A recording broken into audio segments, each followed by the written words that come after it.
melhorar as propriedades físicas, né, e químicas do solo, vai potencializar a absorção de nutrientes e até mesmo com a adição de fertilizantes químicos, a planta vai assimilar, né, vai ter uma melhor qualidade de assimilação a partir do momento que você incorpora. A gente tem, falei das naturezas, né, das naturezas desses resíduos que podem ser orgânicos, né, que podem ser de origem animal, e também que podem ser de origem vegetal, né, que foi basicamente o que a gente, né, falando em linhas gerais, o que a gente discutiu na última aula.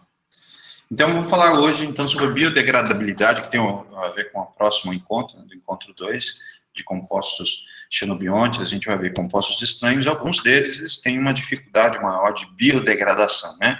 A quebra da molécula por atividade de seres vivos, por atividade dessa biomassa presente tão importante, tão valorizada aqui na disciplina de microagrícola, né, nesses solos, tá? Então, a gente tem aqui os diferentes tipos de componentes. A gente falou na última aula que alguns desses componentes têm uma degradação maior, uma degradação menor.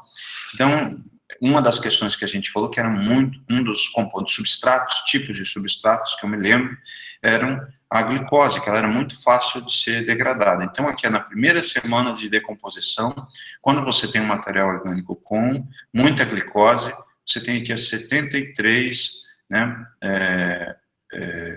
por cento, né, do carbono, ele já foi degradado. Então, dentro de 28 semanas, 90%. Vamos pensar agora do ácido úmico, que é um dos componentes químicos do humus. Lembra que eu falei para vocês? Ele é considerado um composto complexo, um composto recalcitrante, em que ele tem uma dificuldade de degradação. Ele é um resíduo produzido dessa transformação, tanto mecânica, por organismos, quanto molecular, mediada por fungos e bactérias, micro-organismos. Então, na primeira semana, você tem apenas 1% de carbono liberado desse humus. Vejam a turfa, né? Existem alguns solos, vocês vão fazer disciplinas que vão falar que alguns solos são turfosos, que ele tem grande, né, com o passar desses milhares e milhares de anos, houve uma grande incorporação de carbono. E a degradação dessa turfa, ela também é lenta, se você reparar aqui a quantidade de material de carbono degradado no tempo, ela demora muito. E reparem aqui, ó, glicina, ele meio que está numa ordem decrescente, né, um polissacarídeo, é um açúcar com muitos carbonos. Quanto maior a quantidade de carbono na molécula, mais difícil ser degradado, né? Então, reparem que na primeira semana, esse polissacarídeo bacteriano, aqui 28% é degradado, e aqui, comparativamente com a glicose, ele perde aos 28, né, às 28 semanas, com 73%. Ó, as células de micro-organismos, né, de penicillium, de Arthrobacter, né, também tem velocidades variáveis, né, tanto de micro-organismos, das bactérias, que vão estar presentes nesse solo, assim como a própria lignina. Lembrem, né, quando fala lignina, eu sempre penso nas árvores, e as árvores, elas têm uma grande quantidade, a parede, o crescimento secundário de uma árvore, né, para dar sustentabilidade, né, essa sobreposição em cima da parede primária da célula de um vegetal, ela tem uma parede secundária que é composta basicamente de lignina. E esse polissacarídeo, ele é difícil de ser degradado. Então, comparem lignina com glicose. Ó. Se glicose, a quantidade de carbono na primeira semana é de 73% degradado, a lignina é de 5%. E até 28 semanas, você tem lá 30% da lignina, do carbono sendo liberado desse composto. Lembrando que você tem cogumelos como importantes fungos responsáveis por essa degradação dessa lignina, desse composto, que vai demorar bastante. Então, uma tora de madeira, ela demora muito para degradar. E baseando nisso, vocês podem desdobrar a questão da construção civil, as madeiras que vocês utilizavam, no passado utilizava muito, hoje em dia por questões ambientais, por questões de resíduo, de degradação de reservas naturais, você reduziu um pouco o uso de construções de casas de uma maneira completa com árvores. A gente tem a parte da montagem, né, das águas das casas, ainda utilizando madeira, né? Mas a justificativa está relacionada com a nossa disciplina aqui, com alguns materiais que estão, alguns recursos naturais que estão na natureza, em que tem um processo de degradação, de ataque diferente.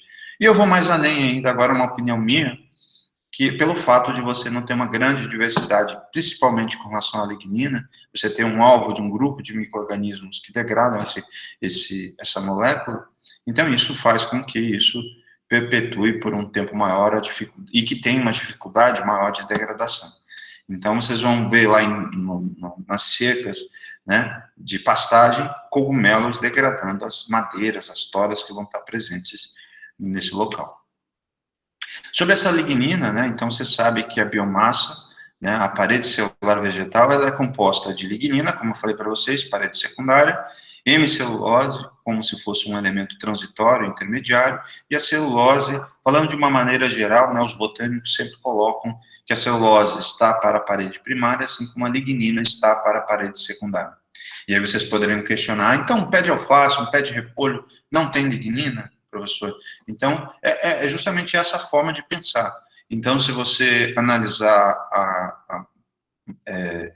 o grau de rigidez do tecido, quanto mais rígido, mais duro desse tecido vegetal, a gente vai estar relacionado a essas plantas de crescimento secundário. Então, para que ter lignina numa planta que não necessita de um suporte, de uma compartimentalização tão resistente?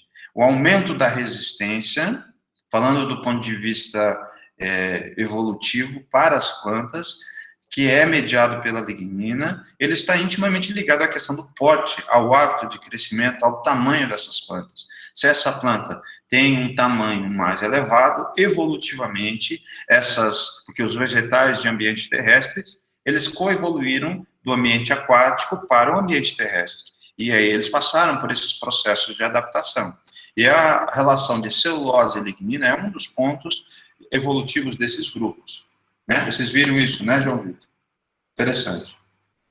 Então, evolutivamente, você vai ver que uma planta, para que ter lignina numa planta que tem um porte, que é um porte de erva, que a gente chama, né? Uma planta herbácea.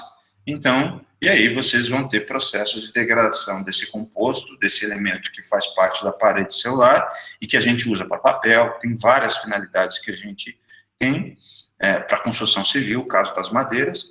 E aí vocês vão ter reparem na complexidade, aqui está meio difícil de vocês observarem, a quantidade de anéis benzênicos e compostos e ligações químicas aonde enzimas teriam que agirem degradando esse composto. Então, se você tem uma substância bastante simples, você vai ter uma maior facilidade de degradação dessa molécula. Agora, se ela tiver um arranjo químico bastante complexo, isso vai ser dificultado. Então, aqui eu tenho a lignina, né, um composto, né, e em que no interior da célula ela é composta desse anel em benzênico, né, então que ela pode passar por alguns processos de transformação por atividade, né, desses micro-organismos, né, alguns desses compostos que fazem parte, né, da molécula de lignina, são fenóis e outras porções de moléculas de lignina que vão ser quebrados, né, de diferentes formas para gerarem aqui o ácido beta-oxadípico, além de liberar carbono, liberar água, né, por ação da atividade, né. Lembrando que aqui o ácido succínico, lembre da cadeia transportadora de elétrons que a gente falou, da terceira fase da respiração, para a formulação do ATP, você tem que quebrar algumas moléculas, algumas fontes de carbono, e essa liberação ou de carbono ou de hidrogênio, essas reações de óxido-redução, elas vão permitir, né, com a quebra de moléculas, que é, a grosso modo aqui, a degradação da lignina, obtenção de energia para o micróbio, para o organismo, para o fungo, que age sobre essa molécula, que tem uma complexidade maior, né, de atividade. Então, aqui são os subprodutos das transformações dessas moléculas para, ao final, transformar isso em energia para o metabolismo microbiano. E sobre a celulose, que né, na verdade esse slide deveria estar antes de lignina, né, são plantas que têm crescimento primário, então ela tem uma molécula aqui de glucose presa, né? A celobiose seria composta de desses dois anéis benzênicos, né? O beta-1,4-glucana, que tem de 1.000 a 10.000 unidades de glucose presa. Então, se você quebrar, você vai liberar a glucose da molécula de celulose. Então, as condições, se você der no solo condição de oxigênio, né, condições aeróbicas ou anaeróbicas, né, as celulases produzidas, extracelulares, as celulases produzidas por micro-organismos, elas vão ser liberadas para a degradação desse composto, desse resíduo orgânico composto de celulose, que vocês vão encontrar nas plantas, a serrapilheira, que a gente chama. E aí vocês vão ter aqui a celobiose, né, esses dois anéis benzênicos, né, e aí vocês têm uma enzima chamada beta-1,4-glucosidase, que vai atuar sobre a celobiose e vai produzir a glucose, né. Então, e a partir dessa glucose, vocês podem ter duas vias. Uma via, né, de obtenção de energia, né, através da via aeróbica, então o ciclo dos ácidos tricarboxílicos vai ser a responsável, aqui a glicólise, né. Agora o link com a aula de metabolismo microbiano que eu dei para vocês.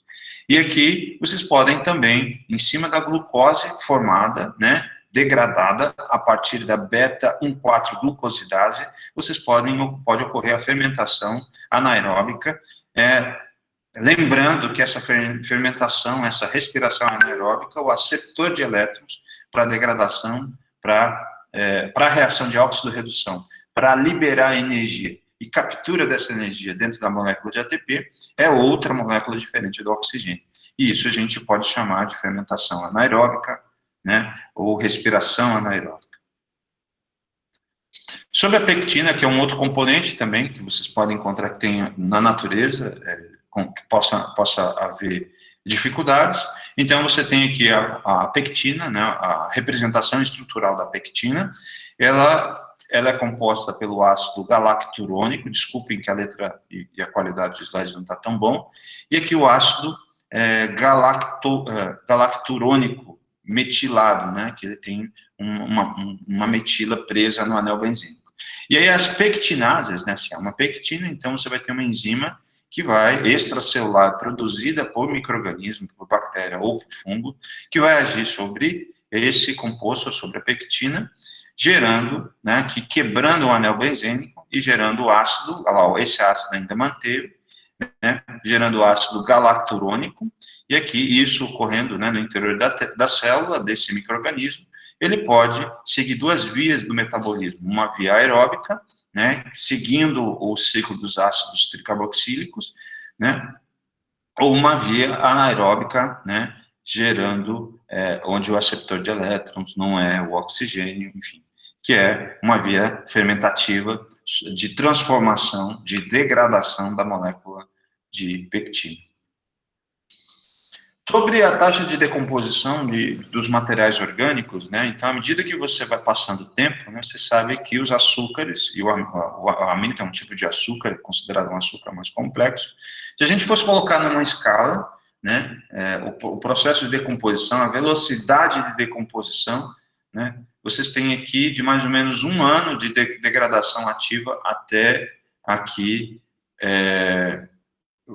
que você tem a atividade, né, enquanto o micro-organismo está agindo, você tem como se fossem 3 processos, né, 3 fases, uma de 1 ano, outra de 6 a 8 anos, outra de 100 anos, né, em que esses diferentes compostos, eles vão ser, que fazem parte do material orgânico que é colocado no solo, que vão ser degradados de uma maneira diferencial.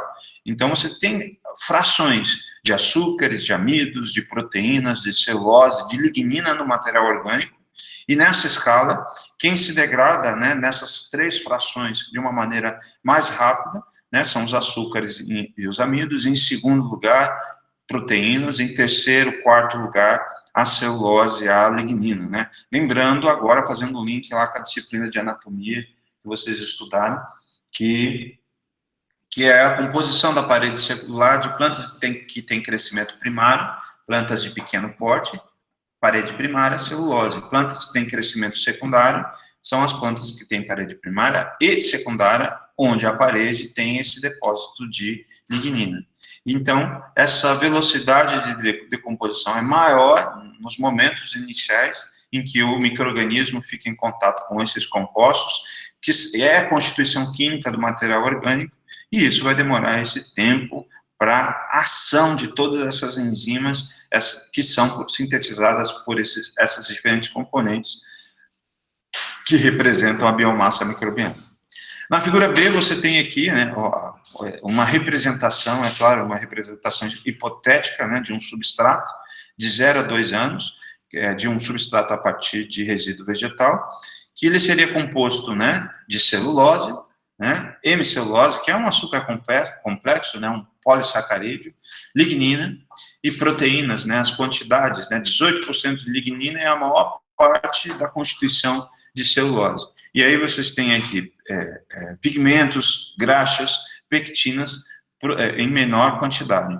E pela degradação, eu chamo a atenção para vocês a questão da saída do carbono, né, a liberação desse carbono que compõe esses elementos. E a partir dessa degradação, sobre a atividade da biomassa microbiana, que tem como alvo principal, quando eu falo de biodegradação, então na disciplina de microagrícola, eu quero que fique muito bem claro essa questão na cabeça de vocês, como agrônomos, que entendem, que vão estudar a questão da incorporação de material orgânico pelo sistema de plantio direto e as diferentes formas de uso do material orgânico produzido numa propriedade.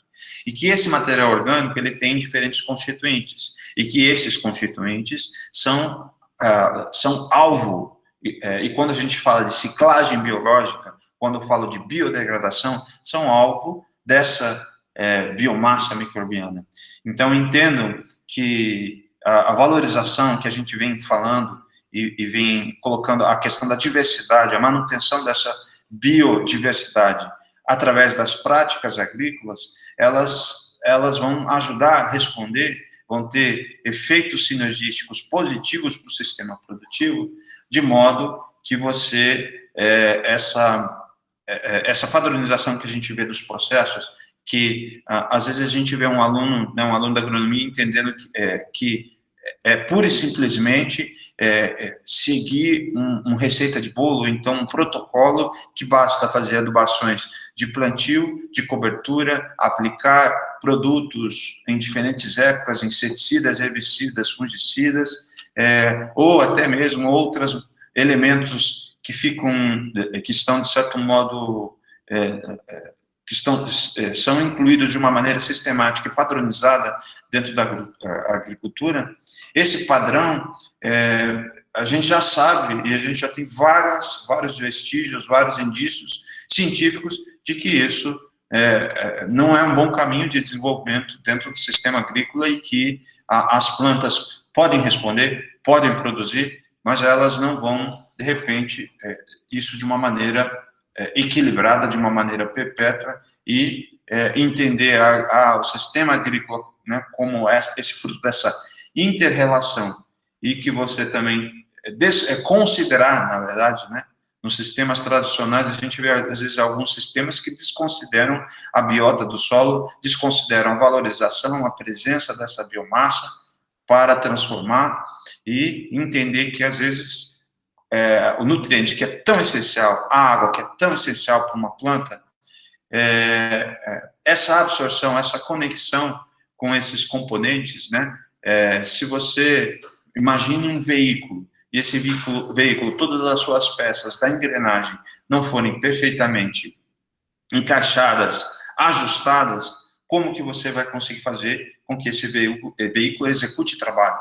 Como que você vai fazer que esse sistema solo, planta, água, exercite a sua função e, consequentemente, gere alimento, né, que é o objetivo da agricultura, gerar alimento para as diferentes vertentes, gerar matéria-prima para aquecer o comércio. Eu não posso imaginar somente o setor de comercialização de matéria-prima. Não posso única e exclusivamente imaginar o engenheiro agrônomo, que é o título que vocês vão receber, o profissional que vai ser responsável por realizar essa conexão e ter essa visão, não somente, né, do plantio, da condução, da colheita, mas as visões muito além da porteira, muito além, né, de considerar elementos que vão perpetuar essa transformação de material orgânico, que vão perpetuar essa manutenção da biomassa microbiana. E a gente sabe que existem muitos movimentos para, no que dizem respeito a essas práticas preservacionistas, essa visão equilibrada de produção agrícola. Então, eu gostaria que meus estudantes de agronomia, tivessem uma visão muito além de algo emblocado, né, de algo, de uma receita pronta que uma pessoa qualquer colocou para vocês, até mesmo eu aqui, né? Eu não quero de modo algum catequizar vocês a pensarem, eu quero que vocês concluam por si só, né, através dos argumentos que eu estou colocando dentro da disciplina de microagrícola, da importância do material orgânico, da importância da biomassa, da conexão disso com qualidade de água, com a conexão disso com as transformações de compostos xenobiontes, e chamar para si as faixas de responsabilidade que a gente tem no sistema produtivo. Se a gente, como um técnico, como um engenheiro agrônomo, tem importância no sistema de produção, e se a gente comete erros, quais são esses erros, como mitigar, como reduzir esses erros na agricultura. E isso se faz com estudo, isso se faz com tecnologias, isso se faz com debates, com estudos, com aprimoramento, tá? Então, isso é muito importante, tá? E aí, a biomassa, agindo sobre esses diferentes componentes químicos que vocês vão ter aqui, vão gerar o humus, essa matéria orgânica do solo, né, que vai ser produzida, aquilo que vai ser difícil de ser degradado, e que vai ser composto de carbono orgânico, né, oriundo da lignina, compostos à base de nitrogênio e carbono, que seria 20%. Aqui, desculpem também a qualidade da imagem, mas aqui carbono com 15%, e aqui ácidos graxos seriam as frações do que a gente chama desse produto, né, dessa transformação, que vocês vão, se vocês pararem para imaginar, atividades preservacionistas de incorporação de matéria orgânica, né, de retomada daquilo que foi extraído desse solo, é algo que vocês vão deixar para a geração dos filhos, né, as gerações futuras, a partir do momento que vocês conseguem dar essa valorização do material, da importância do uso dos recursos, dos resíduos que existem na propriedade. Algo que a gente não usa, por que a gente insiste em não dar finalidade para os resíduos que existem, né? Então, é uma questão de ciência, é uma questão de tecnologia, é uma questão de pensamento. E para eu finalizar esse slide, né, filosofei bastante aqui com vocês, então, de 0,2 a 2 anos demora, né, para a atividade em cima desses compostos. A biomassa age de 0,2 a 1,6. Num outro slide, na aula passada, eu falei de 2 anos, né, um tempo de degradação do material orgânico. E aqui, para esse carbono que fica protegido, ser degradado, presente no humus, ser transformado, que está aqui sendo comentado aqui nessa faixa de 100 anos, né? Então, vai de 50 a 1980 anos para você degradar o humus, que seria esse composto complexo que vocês têm, por atividade microbiana, tá? O João Vitor, ele colocou, com essa matéria, foi a primeira vez que eu ouvi falar da importância do micro-organismo. Fala-se sobre a manutenção da palhada, da matéria orgânica, mas não falam sobre os micro-organismos. Realmente isso. Às vezes você conversa com qualquer pessoa, João Vitor, você não sabe o porquê. Você sabe que é importante, mas não sabe o porquê. Eu não sei, a gente como professor, eu entendo que às vezes eu fico falando demais, falo muita informação, e às vezes é difícil eu sensibilizá-los com relação à importância, fazer vocês entenderem do porquê das coisas e que você tenha a sua conclusão.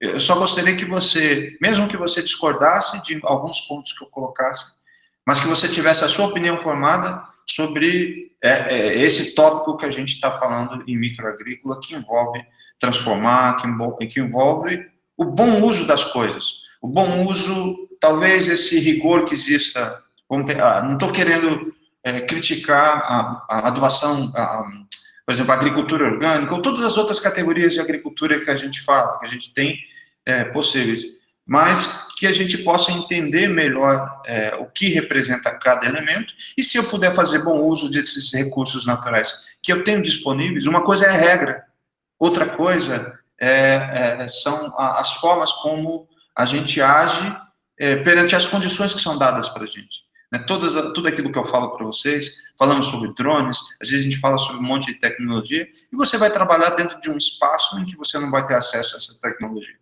Mas que se mesmo com um mínimo de tecnologia, ou de dinheiro, de recurso financeiro, você possa ser tão sofisticado, tão primordial, tão essencial tecnicamente dentro do ambiente agrícola, do que um espaço de trabalho repleto de recursos financeiros.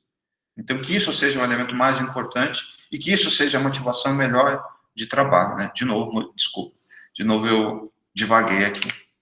Então, os principais substratos em macromoléculas, estruturas básicas, né, que seriam compostos, que são alvos da decomposição e que são absorvidos por micro-organismos, de novo, a celulose, a hemicelulose, pectina, que a gente já falou, lignina, lipídios, ácido teóico, e aí vocês têm moléculas que são transformadas, é como se fossem a estrutura molecular básica a ser rompida, né, são os locais da composição química que vão ser transformadas e sendo gerados monômeros, e sendo geradas moléculas mais simples. É como se você fatiasse um bolo, né, e dividisse em partes. Então, se a molécula ela tem uma dificuldade, existem instrumentos para você quebrar a celulose, a lignina, né, os exopolissacarídeos microbianos, e esses instrumentos de quebra são moléculas químicas produzidas pela biomassa microbiana que a gente tem diferente. Então, essa é uma lista daquilo que a literatura identificou. É claro que, se eu for falar agora sobre moléculas xenobiontes, algumas dessas moléculas estranhas, né, moléculas xenobiontes, entendam-se como moléculas estranhas que são lançadas no ambiente. Então, algumas dessas moléculas, elas, você sabe o mecanismo e o ponto exato, quimicamente, de transformação. E outras, o homem também não conhece, né? Então, isso são questões do avanço. Por isso, a importância de se investir em tecnologia para se descobrir formas de tornar a nossa vida melhor. Aqui, algumas etapas, né, alguns processos bioquímicos e microbiológicos que são influenciados por compostos orgânicos do solo. A decomposição, né, ela é inibida por vários compostos aromáticos, então, os anéis benzênicos, como taninos, eles podem prejudicar a decomposição do material orgânico. A monificação, nitrificação, a gente falou sobre isso nas aulas anteriores, né?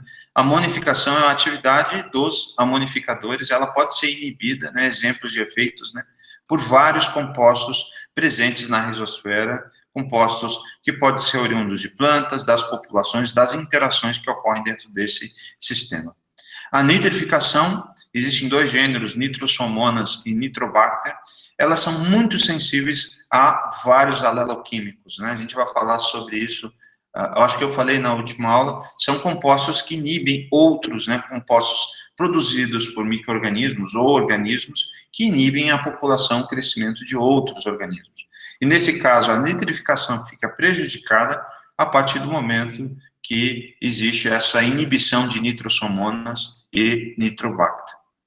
A desnitrificação, liberação de nitrogênio para a parte atmosférica, né? Nitrogênio foi colocado pelas FBNs, né? Dentro para as raízes das plantas, ele pode ser colocado, devolvido para o ar. Então, compostos aromáticos, eles podem atuar em substratos, facilitando esse processo de liberação do nitrogênio, de quebra, e esse nitrogênio voltar, esse N2 voltar a ficar presente no ar.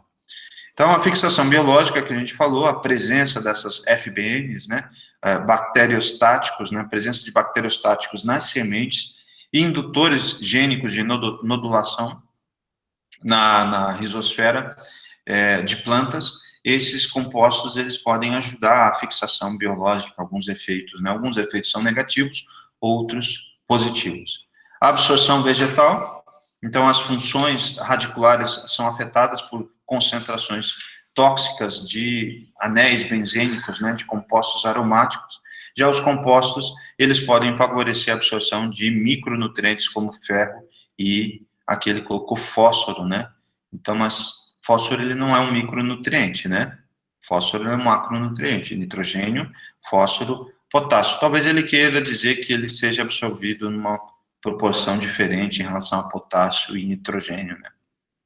Enfim, mas ele é um macronutriente, o fósforo, tá? E o ferro, micro. Patógenos do solo, alguns aleloquímicos alteram, né, o equilíbrio microbiológico, né? E a suscetibilidade de plantas a fitopatógenos, olha que interessante aqui. E outros são microbiostáticos para certos grupos de micro-organismos, né? Então, as relações de equilíbrio, né? Então, às vezes, os patógenos, a população aumenta porque ele tem um armamento biológico, como enzimas, como aleloquímicos, que podem inibir a presença de outros organismos presentes, e que explicam por que eles são tão numerosos e por que eles causam tantos danos, né? Macrofomina, faseolina, Fusarium obsiscorum, as várias formas especiais que a gente tem que afetam as culturas.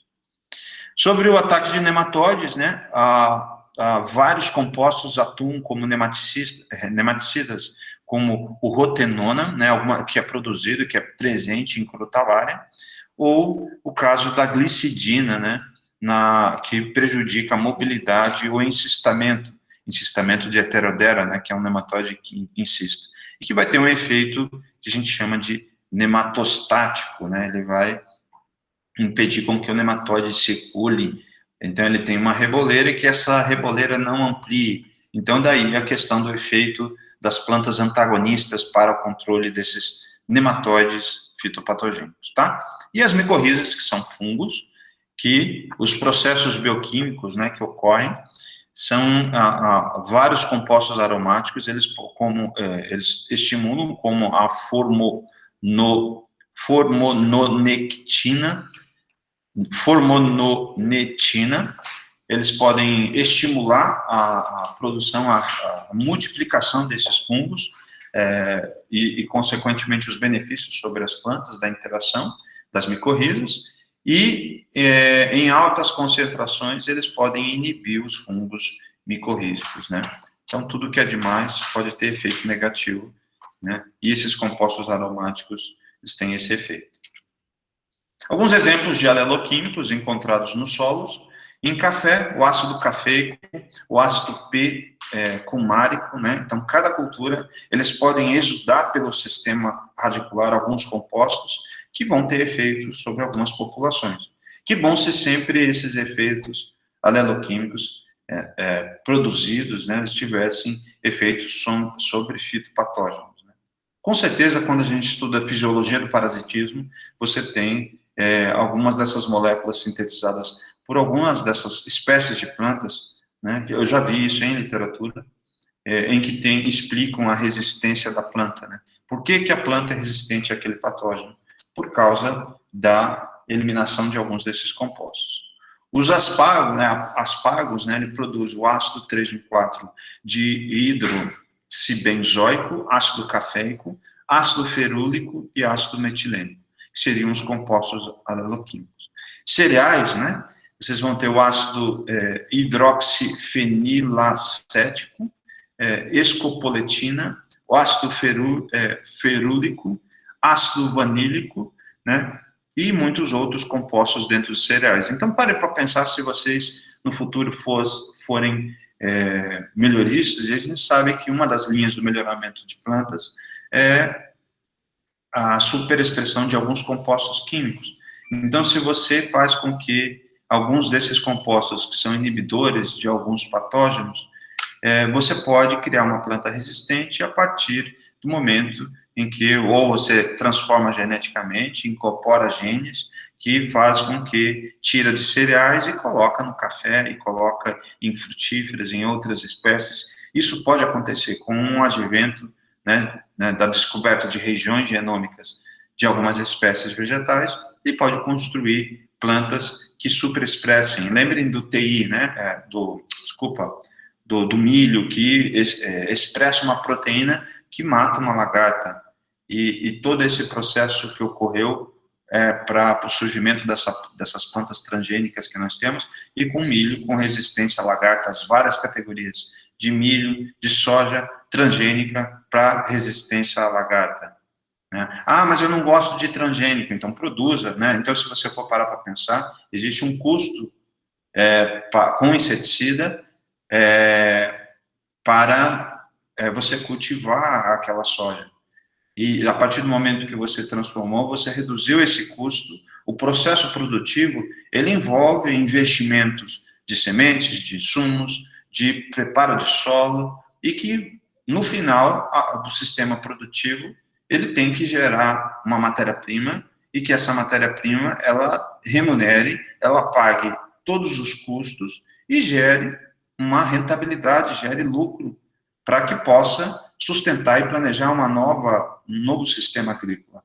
Então, é uma questão, você tem todo, é claro que o consumidor, no momento que questiona o uso de transgênicos, né, não estou querendo fazer apologia ao uso de elementos que compõem a transgenia ou então moléculas químicas dentro da agricultura, mas eu quero pensar, na crítica, qual é a alternativa que você consegue fazer com que esse fazendeiro, esse produtor rural que está investindo dentro da sua área agrícola para produzir uma determinada matéria-prima, em que ele não use esse insumo e que ele consiga atender às demandas do mercado interno, às demandas do mercado externo, e gerar a imensa fatia, imensa parcela de dinheiro que sustenta, a gente sabe, nesse período de crise da pandemia, a agricultura tem um grande efeito. Então, tem uma grande importância. Então, vamos imaginar se a gente for sempre a agir de uma maneira tão romantizada, como a gente vê algumas críticas, né? E se o homem da cidade tivesse esse tipo de percepção, né? Da agricultura como uma questão de agronegócio, e com essa crítica, então, propõe a solução. Vamos fazer, já imaginou se mudasse o sistema? É claro que existe uma série de elementos, uma série de parcelas do sistema produtivo, que é a nossa culpa, em que o sistema tem a questão dos próprios resíduos, né? Chegar essa molécula para o consumidor, para os nossos filhos, para as pessoas que a gente ama. Então, é extremamente importante isso, né, que a gente possa imaginar essa tabela, por exemplo, esses compostos que são sintetizados por diferentes plantas, que a gente possa utilizar isso fazer a nossa parte dentro do setor produtivo para otimizar, melhorar a qualidade do sistema de produção. Mas, às vezes, me comove uma crítica sem aumento. Toda vez, eu gostaria que vocês também pensassem nisso, né? Toda vez que forem criticar algum tipo de elemento, qual é a grande proposta que você tem, qual a forma que você tem de resolver e contrapor essa crítica que você está querendo considerar. Sempre pensar dos dois lados e sentir e se posicionar no lugar do outro. Isso vai te dar uma ideia de equilíbrio, né? Vai te dar uma ideia de sensatez, né? Então, isso é muito importante como profissional. Algumas substâncias não úmicas, né, encontradas no solo, na rizosfera. Então, aqui, listagens, né, como a cumarina, triticina, vitexina, né, que são compostos aleloquímicos fitotóxicos que matam plantas, né. Aqui, algumas que têm efeitos na fisiologia e na absorção de nutrientes, que são lançados no solo, como a isovitexina, o ácido cafeico, ácido ferúlico, flavonoides, né, e todos esses outros componentes, ácidos hidroxânicos. Alguns compostos que têm uma ação contra fungos, né, e aí eu falando de fungos de uma maneira geral, não só fungos fitopatogênicos, né, o catecol, ácidos catecóicos, engenol, pirogalol, tá? Então, vão agir, né, os ácidos salicílicos, né? Quando eu falo de uma aula de fisiologia do parasitismo, eu falo sobre os ácidos fenólicos e catecóis, né? Algumas plantas são resistentes porque elas produzem esse catecol que tem uma ação contra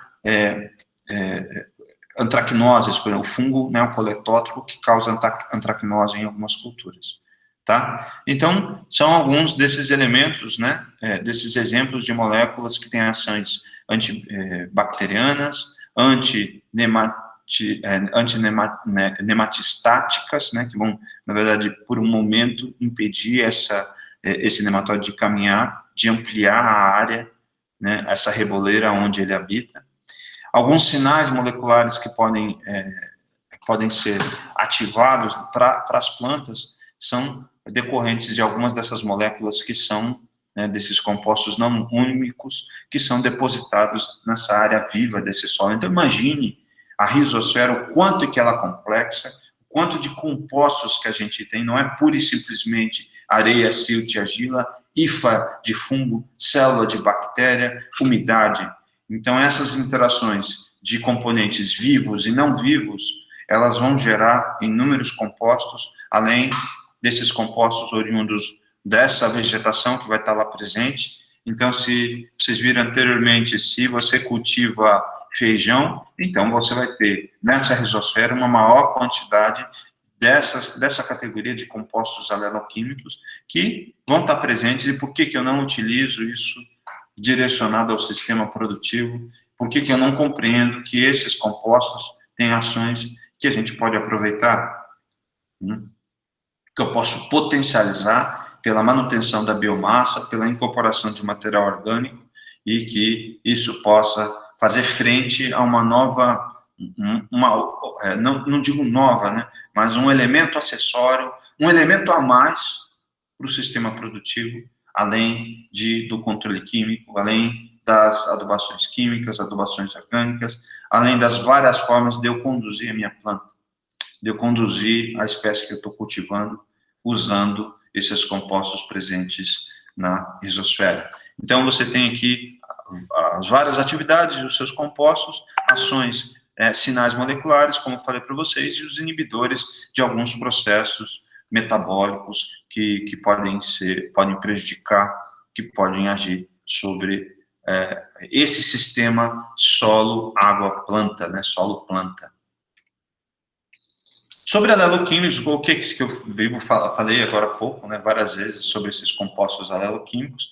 Então, os aleloquímicos, eles são compostos químicos liberados por organismos, não somente micro-organismos, né, no ambiente, que vão afetar a comunidade, alguns representantes que existem nesses locais. Eu me lembro desse composto aleloquímico, não sei se vocês já viram, eu me lembro da época de faculdade, que tinha algumas espécies nativas de plantas, isso me chamou muita atenção. Uma vez o professor colocou um slide, e aí de uma planta nativa, e a vagem do fruto caiu num local, e aí tudo ao redor, onde estava presente essa vagem desse fruto, essa semente, não lembro direito se era vagem ou se era semente, tudo morreu.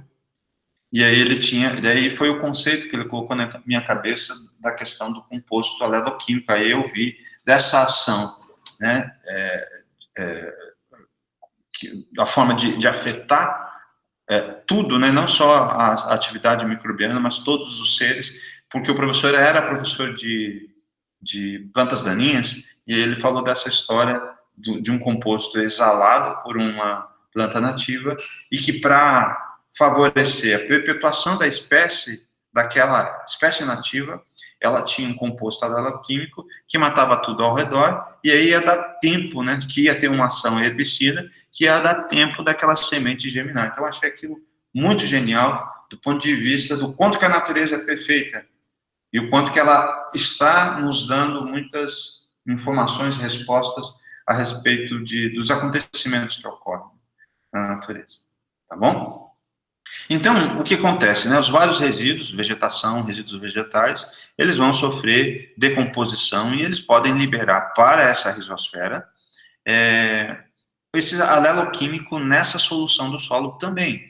Então, a gente sabe que a solução do solo são as formas ionizadas, né, do nitrogênio, do fósforo, do potássio, que são os macronutrientes mais absorvidos pelas plantas, ou micronutrientes também presentes, e essas formas ionizadas, dissociadas, quando elas não estão fixas na matéria orgânica, ou complexadas, a gente falou em algumas aulas, alguns compostos que fixam o nutriente, e a planta não consegue absorver, e, consequentemente, a planta vai ter um efeito de deficiência, né, desses nutrientes. Então, esse aleloquímico, ele pode ser absorvido por esses resíduos e pode ter efeito sobre a biomassa que está atuando sobre os restos vegetais, ou os compostos, né, que a gente tem, né, você tem a biomassa agindo sobre resíduo, ele extrai, ele mineraliza, lembra que eu falei da última aula? Vou falar no próximo slide. Ele vai mineralizar esses resíduos, e isso, né, vai estar presente, né, na solução do solo do resíduo mineral. Além de ocorrer uma perda desses compostos que são produzidos, né, os exudatos radiculares, os nutrientes que são mineralizados, ao invés de serem absorvidos pelas plantas, eles também poderão serem lixiviados em profundidade e cair no lençol freático, tá? Então, esse aleloquímico, né, que vai estar presente nessa solução, você tem excretas animais que podem ficar presentes, que esse aleloquímico pode lixiviar, ou esse aleloquímico também pode ser sintetizado por micróbios, e assim como eles são sintetizados e que ficam nessa solução, ou na rizosfera, pode ver esse quadrante como sendo também uma forma de representá-la, e pode ser degradada. E aí esses compostos, eles podem ser, aí vem aquilo que eu falei para vocês, se não segue a via que eu imagino na minha acuidade, né, de conseguir compreender, ao invés da planta absorver, que seria a ordem lógica das coisas, esses aleloquímicos, esses minerais, esses nutrientes que ficam, né, nessa solução onde a planta poderia absorver, ele pode ser absorvido, ele pode haver uma desorção, são categorias de ligação com outros compostos, pode haver uma polimerização, uma complexação, uma decomposição, formando, né, esses colóides orgânicos, né, e em algum momento eles podem deixar de serem removidos ou adicionados para ficarem disponíveis para serem absorvidos pelas plantas, tá? Então, esses compostos aqui, ó, eles podem ser absorvidos, né, eles podem ser removidos da rizosfera e serem absorvidos pelos resíduos. Aqui também podem ser removidos. A degradação microbiana, ele permite essa remoção desses aleloquímicos e de outros compostos que vão estar presentes nesse solo. Tá bom? Entenderam isso, pessoal? A importância dos aleloquímicos, onde eles podem estar presentes, eles podem seguir as mesmas vias, né, de ligação com outros compostos do solo, como dos nutrientes, das formas ionizadas dos nutrientes que são absorvidos pelas plantas. Então, meio que acompanham, e que podem ter efeitos nessas populações que vão estar presentes. Então, quando fala de equilíbrio ecológico entre indivíduos, os armamentos, né, de defesa, de manutenção, né, dentre as espécies, para que nenhuma espécie, num ambiente equilibrado, atinja um status, né, de aumento da sua abundância, tem a ver com aquelas primeiras aulas que eu dei para vocês sobre diversidade, que a sua abundância, ela não vá privilegiar sobre outra, que não tem um organismo que multiplique mais sobre outro. E é uma das estratégias de manutenção desse equilíbrio entre as espécies nesse solo é a questão da existência desses compostos químicos liberados, que são os aleloquímicos.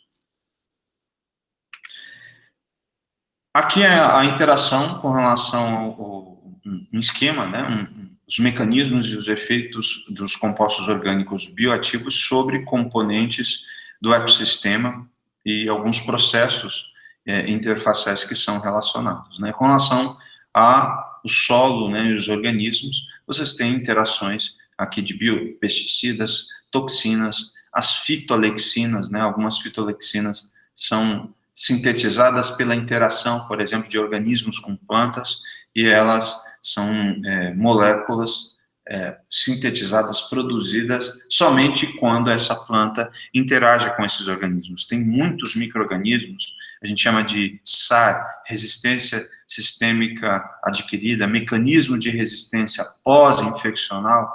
Quando alguns micro-organismos infectam as plantas, eles podem sintetizar essas fitolexinas. E essas fitolexinas seriam como se fossem formas de resistência que a planta passa a ter somente após a infecção desses organismos. Igual esse frio, né? As fitolexinas para as plantas estariam protegendo essa planta. Então, a gente, para passar para o frio, a gente não sentir frio, a gente coloca casaco. Então, somente quando, às vezes eu saio fora, sinto frio, vou alto para casa e pego um casaco. Então, eu sou estimulado a me proteger. Além disso, existem a quimiatração, né, de algumas moléculas, os sinais moleculares que são enviados para o núcleo, né, que ativam fenótipos de meio que de preparação desse hospedeiro pela atividade infectiva desses organismos, e além de alguns reguladores funcionais, de alguns estimulantes que são produzidos. Então, esses seriam mecanismos ligados, né, à atividade dos organismos, assim como a atividade de alimentação heterotrófica, né, desses organismos interligados, o equilíbrio biológico, a detoxificação, né, os substratos, atividades sobre esses resíduos, né, os substratos com relação aos micro-organismos, e as fitotoxinas, né. Então, fitoalexinas são indutores de resistência, e fitotoxinas seriam compostos meio que similares, né? Eu não sei conceituar a diferença de fitotoxina e aleloquímicos, né? Mas que tem os efeitos em que toxina é um composto que tem um efeito contra a planta, que vai prejudicar a planta. Então, alguns fungos, eles produzem compostos contra plantas, né? Então, fitoplanta, toxina contra a planta, e que vai provocar algum tipo é uma estratégia de colonização, de infecção dentro do tecido, que seriam chamados de fitotoxinas. No solo, você tem, então, um grande reservatório, né, uma dissipação, uma biodisponibilidade, e num solo doente você vai ter problemas com relação a essa absorção, porque você vai ter infecções provocadas por micro-organismos que vão provocar danos e morte dessa célula, como o caso do armamento químico, né, como se fosse uma metralhadora de um fungo, de uma bactéria, né, que produz uma fitotoxina que vai matar o hospedeiro, e logo vai absorver, vai prejudicar todo o processo de absorção. Na planta, nessa interação, vocês vão ter ações, né, os aleloquímicos vão produzir reações de alelopatia, né. Reguladores, eles vão estimular ou não estimular a questão do crescimento celular local ou generalizado nessa planta, ou produzir um fenótipo na planta. A gente chama de uma sintomatologia na planta por essa interação. Então, as sintomatologias, elas são respostas. A gente sabe que uma planta, ela está bem, ou ela está mal por causa da atividade de reguladores, pela atividade da interação desses micro-organismos. Então, a resposta dele está bem ou mal desenvolvido, essa planta está bem adequada, né, a todos os elementos que você, né, fornece, água, nutrientes, condições de solo, iluminação. Então, ela vai dar uma resposta biológica através, né, representado pelo vigor, ou outro termo, para representar a qualidade, né, de uma boa planta, que vai gerar no futuro boas sementes, bons frutos. Então, vocês vão ter competição, vocês vão ter ações herbicidas, né, vai ter absorção de alguns desses compostos, que vão ter interações e que explicam, né, essa interação do solo com a planta e com esses micro-organismos. Essa é a chave do sistema de produção que a gente tem, né, em que algumas dessas interações podem prejudicar, né, a planta que está sendo cultivada, ou elas podem favorecer, e por que não usar material orgânico, usar os resíduos com esses efeitos desses compostos bioativos. Então, nem sempre os compostos bioativos que são, né, produzidos, eles favorecem o desenvolvimento vegetal, que é um outro ponto também. Então, aqui, diferentes usos, né, tipos de usos da terra e o material orgânico no solo, que é adicionado. Então, a floresta nativa, você tem aqui frações de material orgânico ativa de 1,24, cana com 12 anos, 0,64, e aqui, olha que interessante, né, 20 anos de pastagem, vamos comparar cana-de-açúcar com pastagem, né, 20 anos de pastagem, você tem 1,38, quase muito igual à floresta nativa. Aliás, isso é um outro ponto também que eu me lembro da época de graduação, né? Que a pastagem ela era muito... as pastagens não degradadas, é claro, bem manejadas, elas têm um grande efeito sobre a incorporação de matéria orgânica nos solos também. E se você comparar também, olha aqui, ó, aqui com relação às frações de material orgânico de uma maneira mais lenta, ela também se destaca aqui em relação à cana-de-açúcar em diferentes idades. E se você comparar a cana-de-açúcar em diferentes idades, quanto mais tempo, maior o estoque, né, de carbono, maior a quantidade de matéria orgânica que é adicionado. Quanto mais tempo você fornece resíduo, mais tempo vai ser esse processo de incorporação desse carbono. E que, por que, professor, incorporação de carbono é tão importante para os solos? Da questão das atividades, das regulações nutricionais, da questão da população, manutenção de biomassa microbiana, propriedades físicas e químicas do solo. É por isso que a questão, né, desse tema da aula de hoje é tão pertinente, a incorporação desses diferentes resíduos e otimização, né, a incorporação de matéria orgânica é otimizar os resíduos que são produzidos na sua propriedade pelas diferentes formas que você tem de extrair, de executar a agricultura, né? Você tem a agricultura, você tem a pecuária, e isso vocês vão ter nesse processo de produção na agricultura ou pecuária, vão gerar resíduos. E esses resíduos podem ser convertidos em dinheiro, pensando do ponto de vista de agronegócio. Eles podem ser convertidos em manutenção ecológica, de biodiversidade nesse solo, de qualidade desse solo a longo prazo, de proteção da sua planta contra o ataque de pragas e doenças. Isso é o porquê de se estudar, de se entender a importância de incorporação de matéria orgânica nas plantas. Aqui alguns exemplos de estimativas de compartimentalização de carbono e nitrogênio, né? Vocês sabem que uma das formas de você relacionar sobre os diferentes materiais, a compostagem, quando fala de compostagem, você fala muito sobre essa relação de carbono e nitrogênio para essas plantas. E que os capins, eles têm maior quantidade de carbono que as plantas de adubação verde, por exemplo, as plantas que têm um caule mais herbáceo. Ou seja, tem a ver com o que eu falei anteriormente sobre componentes de polissacarídeos de cadeia longa, né?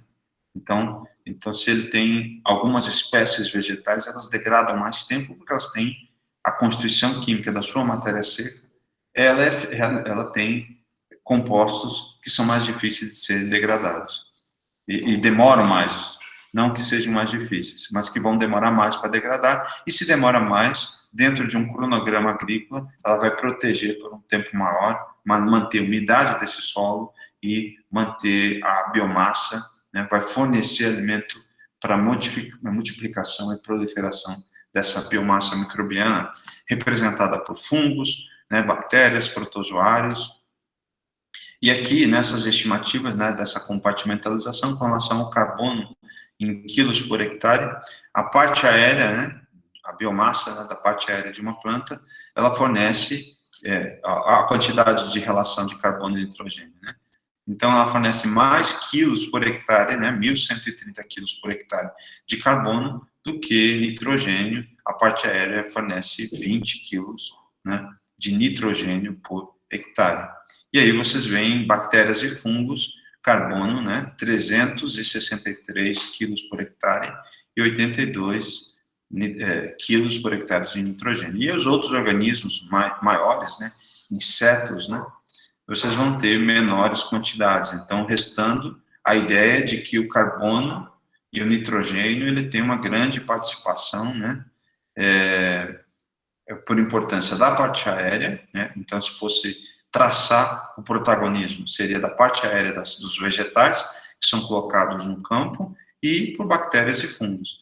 E, com relação à matéria orgânica, que é o tema da aula, então, você vê que, olha, imensa quantidade de carbono, 13 milhões e 270 mil quilos por hectare de carbono adicionado, né, de matéria orgânica, e 1 milhão, ou é 1 milhão ou é 1.000, né? Acho que é 1.270, 13.270 quilos, desculpem, 13.270 quilos por hectare, e aqui 1.270 quilos por hectare de nitrogênio, em que a adição de matéria orgânica recorrente na superfície vai melhorar a incorporação de carbono. Então, a relação de carbono e nitrogênio, né, que a gente vê aqui, 56, então, né, para a parte aérea, né, para a relação de bactérias e fungos, é uma relação mais baixa. Lembrem, né, que quanto maior a relação carbono-nitrogênio, mais, né, a degradação vai ser mais lenta, né, para as palhadas, que é aquilo que eu falo para vocês, em relação às dicotiledôneas. E o tempo de ciclagem, vocês vão ter aqui do material orgânico um tempo bastante longo, e aqui, para as raízes, né, um tempo variável, né, da parte aérea, das raízes vivas, das raízes e a coroa, você tem um tempo de 3 a 4 anos para degradação, e olha o quanto que o ponto de vulnerabilidade que a gente tem, né, com relação à biomassa microbiana. Né? Se você não fornece o substrato oriundo da parte aérea, raízes vivas, a coroa que está em contato com esse solo, né, e que tem uma importância aqui, como que bactérias e fungos vão, né, se desenvolver. Se a cada 30 minutos, né, você tem uma bactéria nasce, cresce e morre. Então, o tempo de ciclo, ele é bastante, chama muita atenção aqui, né? Alguém quer falar alguma coisa?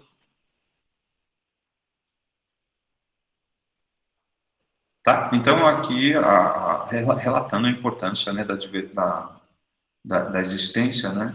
Então, a existência da biomassa, ela depende da incorporação. Então, rapidamente você perde biomassa microbiana se você não te der substrato. Um exemplo disso, a gente já fez, quando eu dava nos outros anos micro do solo, a gente coletava o solo e quantificava na época de seca e na época de chuva. Então, a disciplina, como ela começa no semestre, então, janeiro, março, abril, ainda tinha água. Então, a gente fazia uma coleta no mesmo local. E quando pegava junho, né, no final de junho, que já começava a secar, você via as diferenças que existiam em diferentes usos do solo, justamente dessa população de micro-organismos do solo. Faltou água, você vai ter, já tem um problema no que diz respeito a essas interações, essas transformações e a própria incorporação de carbono. Então, já imaginou se o cerrado, ele, ao invés de ter 6 meses de água, tivesse 12 meses de água, né? A gente sabe que uma quantidade anual de 500, por exemplo, em países áridos, né, a água, ela no ano, né, tem 500 milímetros de água ano. Então, você precisa de alguma política, né, nos locais, como no Nordeste, no Agreste nordestino, você tem pouca quantidade de água. E isso caracteriza um determinado tipo de fitofisionomia e que vai ter um reflexo em incorporação de matéria orgânica, que vai ter um reflexo com relação à população de micro-organismos. O número de células vai ser menor, porque não vai ter água, que é um outro ponto importante aqui a ser dito sobre incorporação de carbono, tá? Então, os aloquímicos, eles têm, né, as espécies, a idade, ele vai ser variável, né, e que vai estar presente nesse resíduo, né, de plantas.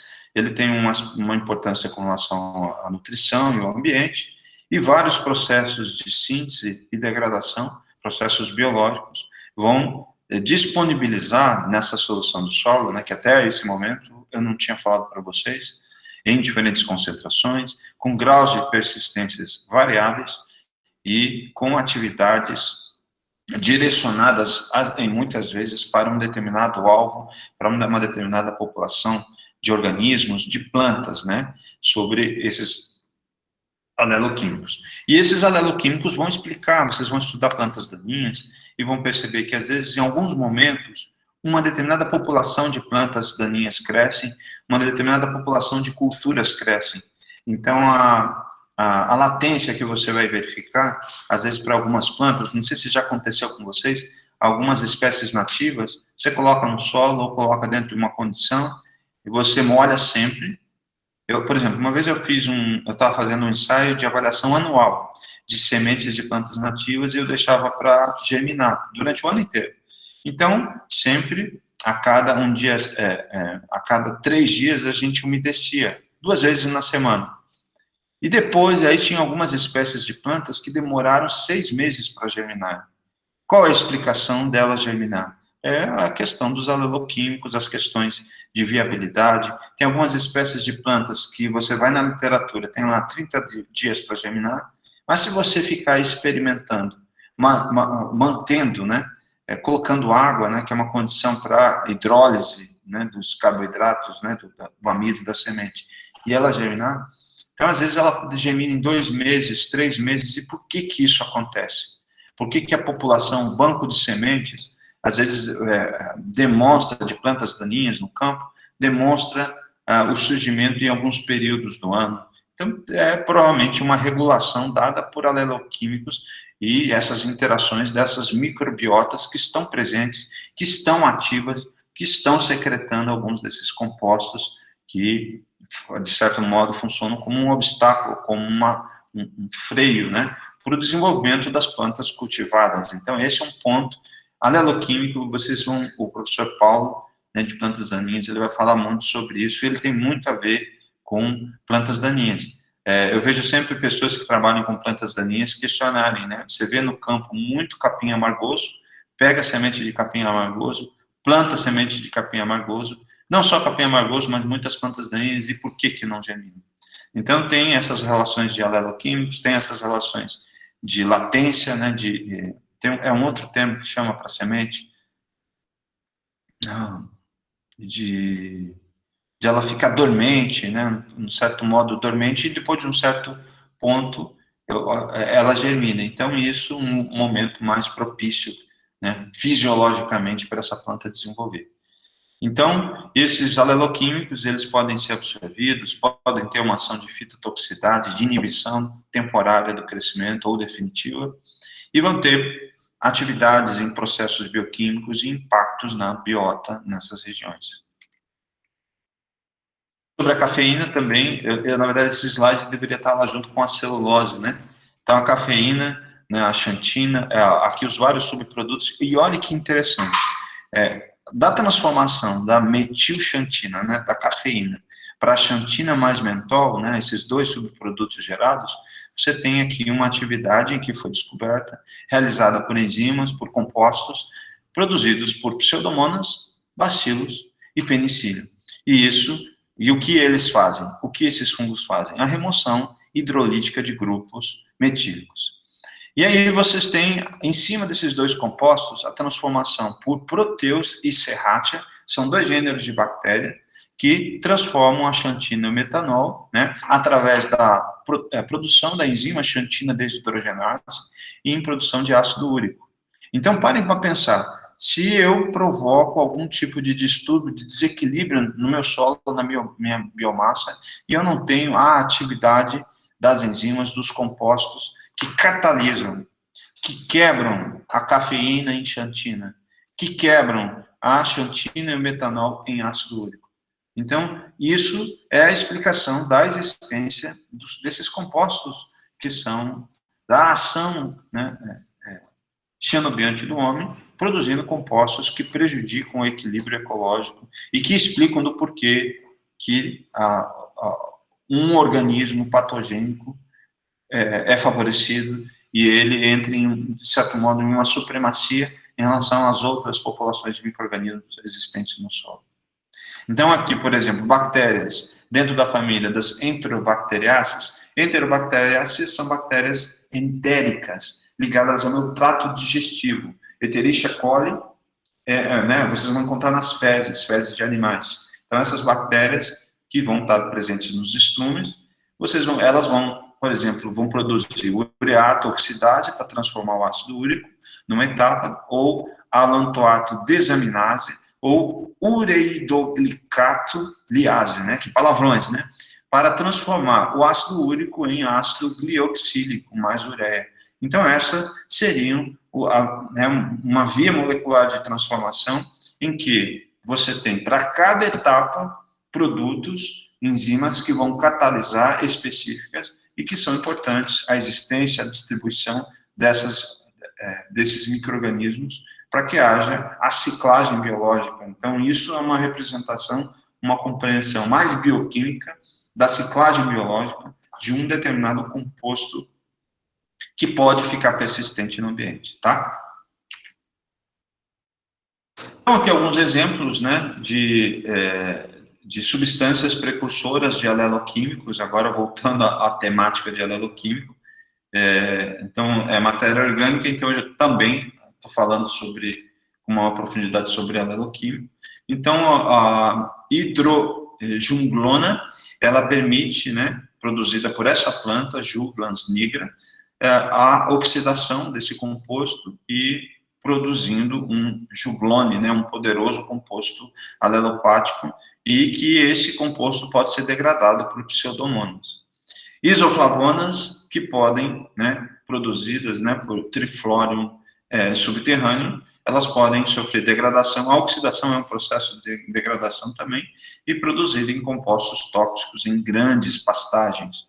Então, são outras categorias que vão ter efeitos com a minha planta, e que às vezes a gente vê os sintomas e não sabe, não entende a explicação, e às vezes o sintoma é um sintoma de liberação química de moléculas de compostos alelopáticos que agem sobre a minha planta cultivada, como é o caso aqui da pastagem. A florizina, que em plantas da família rosácea, exemplos de rosácea, rosa, né, pêssego, maçã, né, pera, são plantas pertencentes a essa família, vai produzir florentina e vai gerar um composto chamado fluoroglucinol, e esse composto pode gerar um efeito, uma doença chamada, uma doença abiótica de replantio. De boa glicosídeo, né, um resíduo de centeio, ele sofre hidrólise e oxidação e produz, né, o BOA e o azobe, e essa molécula tem uma alta atividade fitotóxica, que vai produzir uma toxidez na planta. A lignina, que a gente já falou em madeira, quando ela é degradada, ela pode sintetizar um composto chamado ácido ferúrico, ou há outros ácidos fenólicos ativos, né, que podem ser fitotóxicos. A vitexina, liberada pela germinação das sementes de leguminosas, como soja, feijão, ela pode inibir, olha que interessante, né, inibir micro-organismos contra a dormência e o crescimento de plântulas, né, aqui um efeito, né. Então, na verdade, são estratégias de manutenção e sobrevivência da espécie vegetal, em que ela vai produzir, né, compostos aleloquímicos, fitotóxicos, para cumprir com a sua finalidade biológica e perpetuar a sua espécie, para que ela não entre, é um armamento para que ela não entre em vias de extinção. Aqui também, né, vou colocar esse slide mais lá para frente, um ciclo bioquímico, né, aqui a hidrólise, as várias etapas de transformação de resíduo de centeio, que eu falei agora há pouco, e aqui a Acinetobacter calcoaceticus, calcoacetius, que transforma e gera, né, um composto, né, o azobe, que a gente tinha falado, os dois compostos, o BOA, o M-BOA, em resíduos de trigo e milho que são produzidos, e que isso pode explicar algumas atividades fitotóxicas por essa transformação, e isso é mediado mediado por micro-organismos, tá? Então, aqui, essas transformações bioquímicas e esses subprodutos gerados, que são lançados no solo, e que são transformados por micro-organismos, podem ter ações sobre outras espécies de plantas, então explicando, às vezes, alguns comportamentos, né, algumas compatibilidades de uso de umas plantas com outras, com relação ao conhecimento sobre aneloquímicos. Aqui nesse gráfico, né, à medida que vai passando o período de decomposição em sementes, em semanas, você tem a inibição, né, da decomposição do trigo. Então, aveia, sorgo e trigo, então, claro que todos vão ser decompostos de maneiras diferentes nos estratos, nos restos culturais. Só que alguns têm comportamentos e velocidades mais lentos, outros mais, né, se vocês repararem aqui, a aveia, ela tem em 16 semanas o quanto, né, de inibição que ela teve devido à produção de aleloquímicos. Aqui você já tem uma produção bem menor, né? Então, inibiu menos o caso do sorgo e o milho, que são plantas bastante cultivadas. Então, comparando o sorgo e milho com a aveia é a cultura que produz a maior, como se fosse, eu vou plantar trigo na próxima estação de cultivo. Antes de plantar trigo, eu vou plantar aveia, sorgo e milho. E aí o autor pegou e verificou qual que inibe mais. Então, dessas, né, a aveia produziu mais compostos que inibiram o trigo do que o sorgo e o milho. Então, isso em 2, 4, 8, 32 semanas, né, de decomposição desse resíduo orgânico. Então, aí, ressaltando, né, a gente fala sempre sobre colocar material orgânico, é tão importante, mas existe algumas categorias de materiais orgânicos, agora o outro viés, né, para causar um nó na cabecinha de vocês. Alguns tipos de materiais orgânicos eles têm um efeito negativo, ou seja, você precisa esperar um determinado tempo para que ele não tenha um efeito de inibição da próxima cultura, ou pensar numa cultura que não seja inibida pelo composto liberado dessa palhada que é colocada na área. Aqui, em duas regiões, também é uma outra questão. E aí, professor, o carbono orgânico ele tem diferentes dinâmicas de incorporação na produtividade de grãos em diferentes países? Então, aqui é um gráfico em cima do Canadá, em que a quantidade de carbono, a porcentagem, né, de carbono orgânico, a relação disso em toneladas por hectare, né, ela vai aumentando à medida que passa o tempo, né, e depois ele fica numa estagnação aqui no Canadá, provavelmente relacionada às questões edafoclimáticas, questões de clima, questões de textura, tipo de solo, né? Então, olha que interessante, a produtividade ela aumentou à medida que foi passando aqui. Eu acho que aqui a quantidade de carbono orgânico, né? À medida que vai aumentando a quantidade de carbono, até 2% de carbono orgânico, ele aumentou, de adição no Canadá, aumentou a produtividade em toneladas por hectare. E aqui, na Tailândia, né, você tem aqui, agora os valores, pegou acho que só essa área, né, de 0,6 até 1,8% de carbono orgânico, aumentou a produtividade aqui, dentro da mesma escala, né, aqui foi de 8, né, 8 toneladas, 8,1 toneladas, e aqui aumentou a quantidade de incorporação, a produtividade de grãos, né, a produtividade de grãos na Tailândia. Então, as respostas regionais também, que são outros pontos que vocês vão encontrar, e verifiquem o quanto que a relação da produtividade com a incorporação de carbono orgânico aqui, ó, é maior na Tailândia do que no Canadá, que foi 0,41.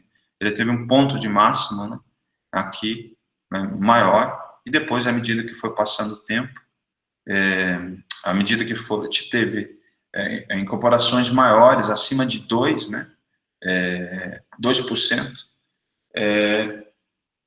eles não tiveram impacto com relação à produtividade, tá? Então, é o limite, né?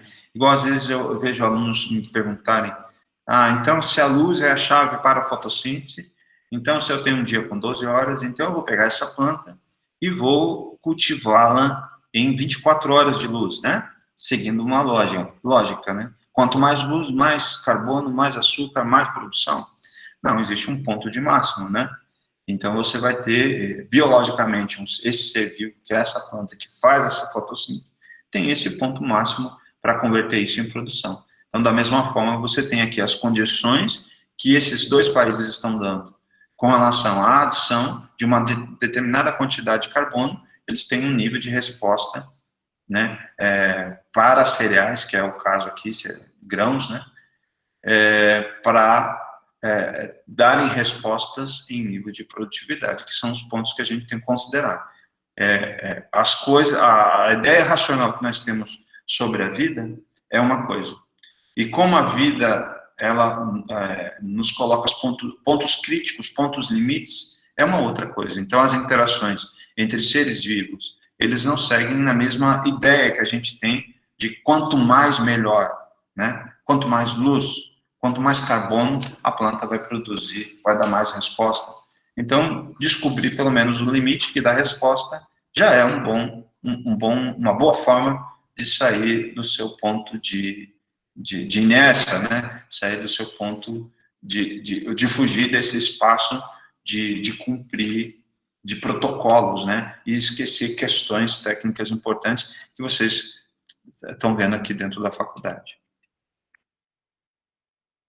Então, a matéria orgânica, né, como moduladora de algumas funções do solo, então, a matéria orgânica como atividade química, então, vocês vão ter atividade na superfície específica, melhoria, né, na capacidade de troca de cátions, né, e capacidade de tampão. A matéria orgânica pode complexar aquilo que eu falei para vocês, os nutrientes podem ficar aderidos, ficarem fortemente ligados a compostos do solo, e os compostos químicos da matéria orgânica, eles podem destoxificar esse solo, realizar a destoxificação. Com relação à melhoria de propriedade física, né, que a matéria orgânica fornece, melhora a agregação e estabilidade, vocês vão ver isso em física do solo, aeração e porosidade, retenção e umidade e fluxo hídrico, né, e erosão. E com relação às atividades biológicas, maior energia, né, para as várias funções, a gente já falou sobre energia, e para que serve a energia para os micro-organismos. O estoque de nutrientes vai melhorar, né, por ação desses micro-organismos. Então, por aqui só, você já pode entender a questão do quanto que esses micro-organismos, a biodiversidade, a biota do solo, a biomassa é tão importante, e que isso está intimamente ligado com o sistema de plantio direto para cultivos extensivos, e eu desdobro isso para fruteiras, desdobro todo esse manejo de material orgânico de resíduo para todas essas outras áreas, e vou muito mais além com relação à energia, com relação a transformar aquilo que você ia jogar fora na propriedade em dinheiro, né? Falando do ponto de vista de considerar empresas, considerar o agronegócio tem custos, e que esses custos eu posso otimizá-los, eu posso gerar renda. Então, isso tem a ver com de entender coisas que a natureza está dizendo para a gente, né? Então, outra função, né, biológica, atividade biológica e interações de equilíbrio que vocês vão encontrar, né? Então, a matéria orgânica tem relações com aspectos químicos, físicos e biológicos do solo, já falei sobre isso também. Aqui, a relação, né, de produção de 100 toneladas, né, de resíduo orgânico do solo, por balanço de decomposição. Então, a partir de um resíduo de 10 toneladas, ele tem 50% de carbono, 90% de matéria seca, né, numa análise química do resíduo, e 0,5% de nitrogênio. Então, aqui, desse resíduo são utilizados 2/3, né, 6,7, então, mg é tonelada, tá? É uma representação dita antiga, né, para tonelada, e vai gerar 3 toneladas de carbono. E aí vocês têm uma célula microbiana em contato com esse resíduo, ela exuda enzimas extracelulares para digerirem esse carbono, então isso desconsiderando a atividade aqui, né, de macro-organismos, né, que vão ter uma ação mecânica, e aí vai gerar o que a gente chama de monômeros, né, compostos mais simples, liberando, mineralizando nitrogênio, né, havendo uma demanda, né, de nitrogênio para que esses micro-organismos ajam, e aí precisa, aqui é a questão da compostagem, precisa do oxigênio. No momento que precisa do oxigênio para agir sobre o resíduo orgânico, há a liberação de CO2, que é a questão do metabolismo respiratório, né? Respiração aeróbica, organismos degradadores, células microbianas degradadoras da biomassa, elas vão para a produção de energia, vão respirar, né? Precisam do aceptor de elétrons, o oxigênio, tá? E do carbono e nitrogênio, a quantidade em quilos, né, que vão ser trabalhados por essa célula microbiana, dentro dessa quantidade que está sendo colocada aqui, ela tem lá de 1.500 a 1.500 quilos de carbono e 150 quilos de nitrogênio, que é digerido nessa representação desse processo. E aqui o que acontece é uma deficiência, né, da liberação de nitrogênio, 120 quilos de nitrogênio, ele é imobilizado, que é uma das características, né, que a gente falou aqui, de complexação, né, uma relação química, que a mineralização da matéria orgânica pode fazer com que nem sempre tudo aquilo que é mineralizado, ele vai pelo caminho que você espera, tá? E isso vai fazer com que haja, né, essa imobilização, e aí você vai ter um déficit de nitrogênio nessas condições. Então como que eu posso fazer, né? Então, essa deficiência de nitrogênio está explicando justamente as diferenças que existem das naturezas, das composições dos diferentes materiais orgânicos. Alguns materiais orgânicos vão gerar, não vão mineralizar todos os nutrientes esperados, isso no primeiro ano, né? E, logicamente, você vai precisar fazer a suplementação. Por isso que tanto do solo quanto de incorporação de material orgânico, né, depender única e exclusivamente do material orgânico para fornecimento de nutrientes, ele tem os principais obstáculos, quanto desse nutriente vai ser liberado, e se esse nutriente que vai ser liberado, no tempo de degradação, que até hoje o homem não controla, ele vai fornecer os nutrientes, os requerimentos de nutrientes que a planta necessita durante o processo produtivo. Por isso a gente associa isso, e no dia que a gente conseguir combinar, talvez isso seja um grande avanço científico, de você colocar resíduo, e que esse resíduo mineralize, e que eu possa colocar o meu sistema produtivo sem depender de adição, de suplementação, de requerimento que a planta tem, de nutrientes, sem precisar de uma adubação. Eu acho que a gente não sei, muito pessimista, mas talvez a gente tenha uma grande chance maior de achar micro-organismos que façam fixação, micorrizas que coloquem fósforo, talvez o avanço científico caminhe para esse sentido, ou micro-organismos, bactérias FBNs, que possam substituir adubações nitrogenadas, né, para uma grande gama de culturas, não só para a soja. Então, eu acho que o que vai acontecer é uma expansão em cima de leguminosas, né? Por exemplo, feijão não pode ser sustentado a adubação nitrogenada com FBN. Então, se você consegue para feijão, se você consegue para ervilha, se você consegue para amendoim, essas leguminosas, e aí eu posso avançar o Azospirillum, que é a bactéria fixadora de N, para milho. Né? Não tem nódulo, mas ele fixa nitrogênio. Você já pensou se eu consigo produzir milho sem fazer adubação nitrogenada?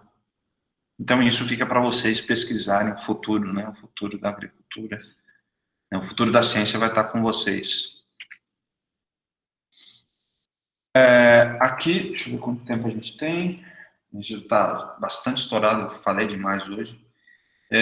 O tempo, né, após os tratamentos que vocês têm, né, a relação de dinâmica, o efeito de print dos micro-organismos na atividade, a quantidade de resposta à interferência do solo, né.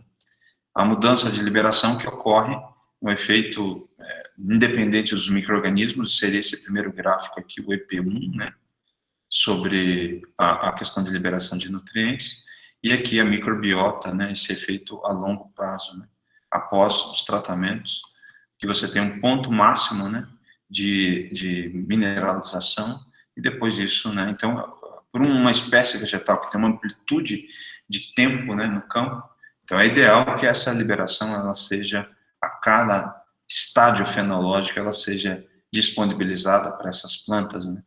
Então, calibrar isso é um ponto extremamente importante para relacionar micro-organismos do solo com a absorção, com liberação, mineralização de nutrientes, né? Então, quando se falar de ciclagem biológica, eu gostaria que vocês fossem mais profundos, ou então que tivessem uma ideia mais profunda sobre esse processo de liberação temporal, e que não é pura e simplesmente um processo somente químico, né?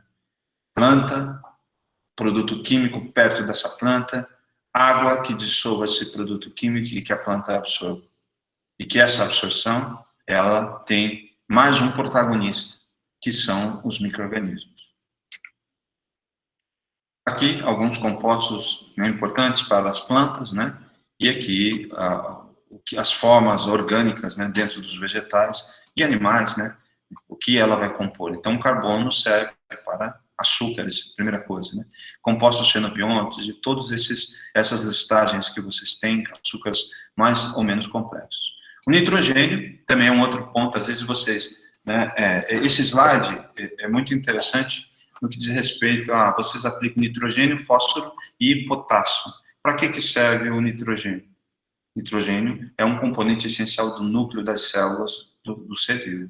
Ureia, proteínas, peptídeos, aminoácidos, vitaminas, né? Vocês viram que tem lá uma vitamina muito importante no processo de respiração, tá?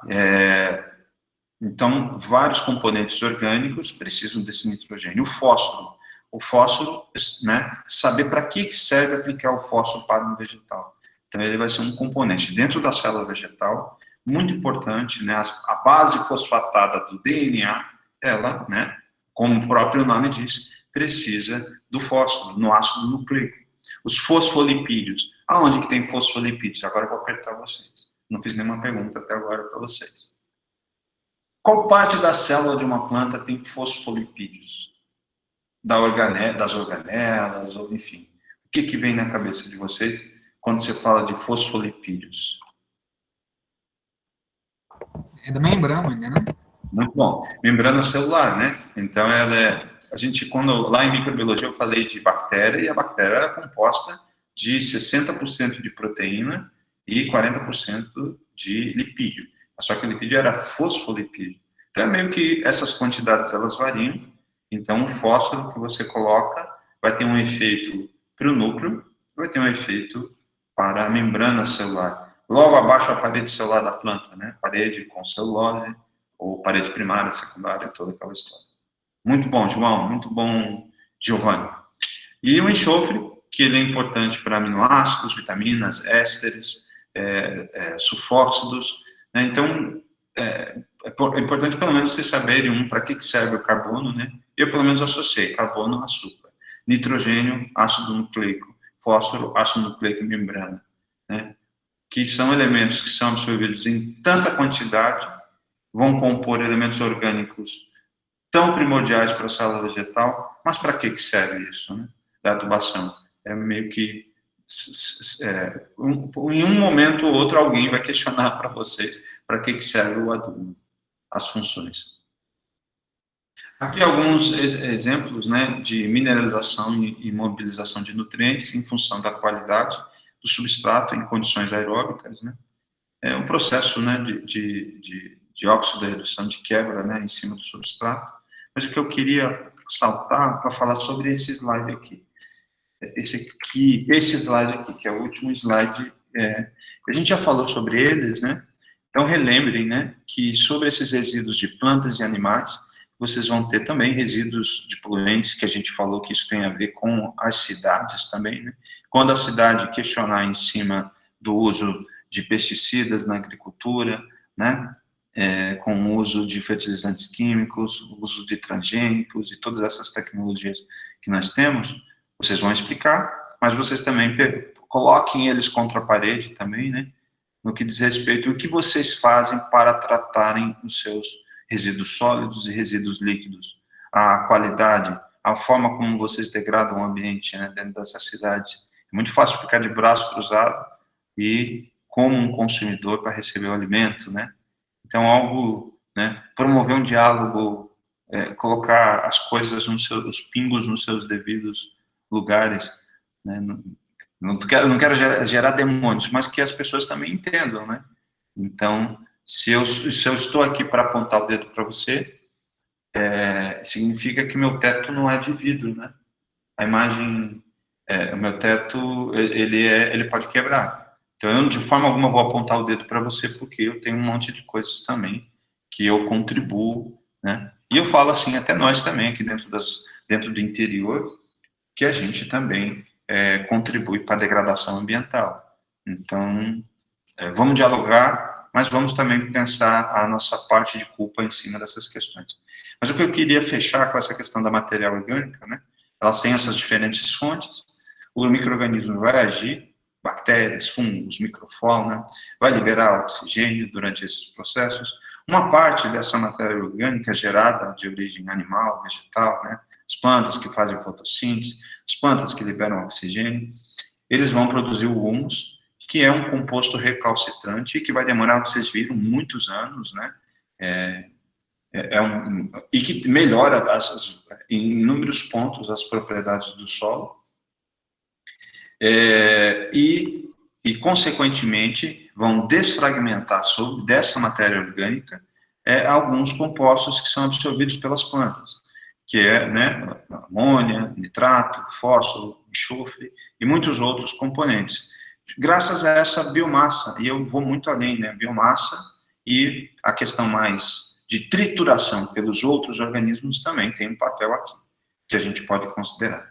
E aí, esses elementos, né, esses minerais, eu gostaria que vocês entendessem que nessa risosfera, eles podem ser imobilizados, eles podem ser perdidos para o ambiente, formando gases, eles podem ser lixiviados, né, lavados pelo solo, as práticas de erosão, né, que eu não cuido do meu solo, a conservação do solo não é adequada, eu vou ter erosão laminar, uma vossoroca, né, e isso vai fazer com que eu perca esse nutriente até ele chegar. Na verdade, essa seta está aqui, ó, né, quase que dando a ideia de que é em cima de animais. Não, esses nutrientes eles vão chegar para cá, ó. Esse gráfico estaria corrigido, certo? Se ele fosse para cá. Então, ele vai ser removido, as plantas vão absorver, vão compor a sua matéria, e depois os animais vão se alimentar dessas plantas. Esses animais vão gerar resíduos, fezes, né, a indústria produz fezes, além, aqui, ó, os materiais mortos, né, de plantas,